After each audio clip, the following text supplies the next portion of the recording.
Rumors of next year's iPad 3 and iPhone 5 begin to surface. Apple finally launches iTunes Match to the public, and iOS 5.0.1's bugs are all the bash material of the week. All this and more coming up right now.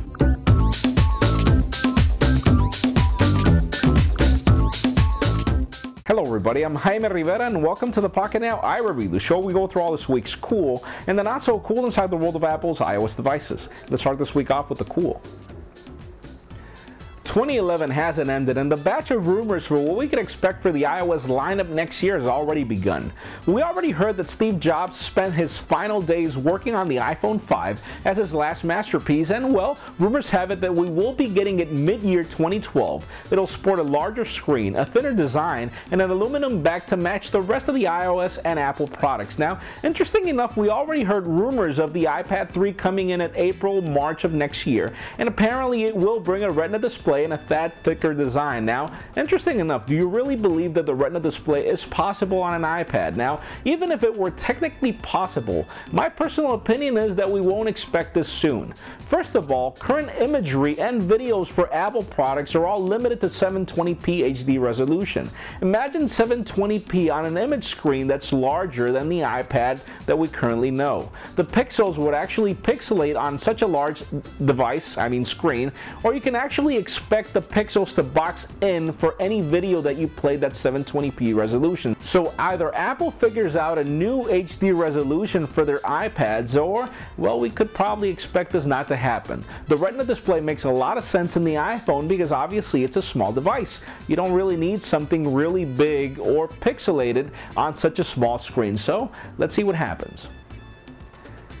Now, speaking of Steve-O, John Stanton, chairman of the venture capital firm Trilogy Partners, recently came on record to mention that Steve Jobs originally wanted to create a mobile spectrum and carrier to compete with current carriers. Now, it makes sense because if you remember back in the day, the iTunes phone that was released in the partnership with Motorola actually failed terribly, so I guess it made all the sense in the world that if you don't find a good partner like they found with Singular back then, it made all the sense in the world for you to build your own thing. Now, interesting enough, it seems that Steve was planning to use the Wi-Fi spectrum to build a carrier, so can you imagine trying to make a phone call on the highway?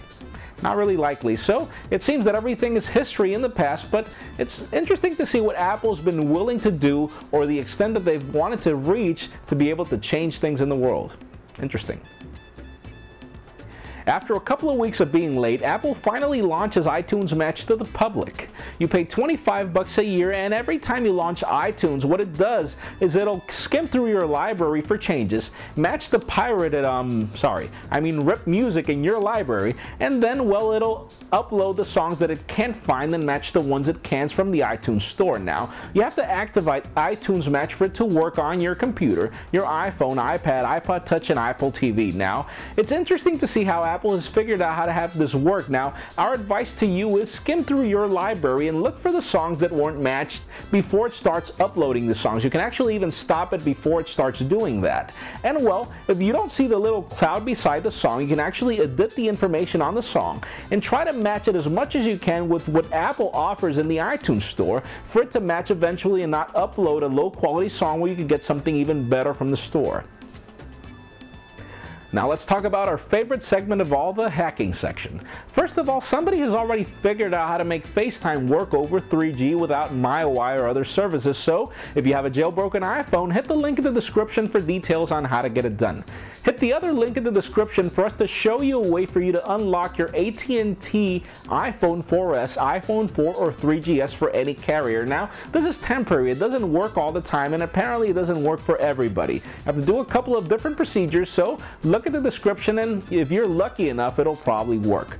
Other sources have recently found iChat code on iOS devices. Now, I don't really think that iChat's coming to iOS devices. I think that iChat is going to work with iMessage eventually. Hopefully that's what's going to happen. And well, it was also a matter of time before somebody figured out how to crack the server codes for Siri to make it work. Now, interesting enough, other people are mentioning that this will work on Android eventually with this hack, but we don't see it likely. I mean, Siri is in a server, so obviously Apple just has to tweak it and fix it. That does it for the cool. Let's continue on with the not so cool, and well, not everything's fun and games for Apple right now. iOS 5.0.1 was definitely deceiving. It did not fix the battery issues, and rumors have it that Apple is already working on iOS 5.0.2 to get this done now. Customers are complaining of lame battery life, of terrible problems with getting even caller IDs working, making phone calls, lots of bugs, and just about everything is going wrong. It didn't actually fix things, it made things worse, so breathe, everybody. We'll keep you posted whenever the update's out there, because obviously everybody's waiting for it, even us. And data-hungry AT&T customers are currently getting text messages from AT&T because, well, they're not hungry because they're currently clogging their networks with so much data that they're using. Now, it's such an irony because if you compare the option of owning an AT&T iPhone or a Verizon iPhone or a Sprint iPhone, the only reason you'd really stick to AT&T is because the data is faster on AT&T. Now, imagine, AT&T is giving you a hard time over using data when apparently it's the only reason why you'd get it after the drop calls. Now, AT&T, get off my back. I'm one of the people that uses your data a lot, and well, I can do with the phone plan whatever I want as long as you charge me so much money. And well, I know everybody else is thinking the same way. It isn't cheap, and well, we have to use it, don't we? That's it for today's show. Thank you very much for watching. I'm Jaime Rivera. Remember to give us a thumbs up if you like what you saw. That's it for now.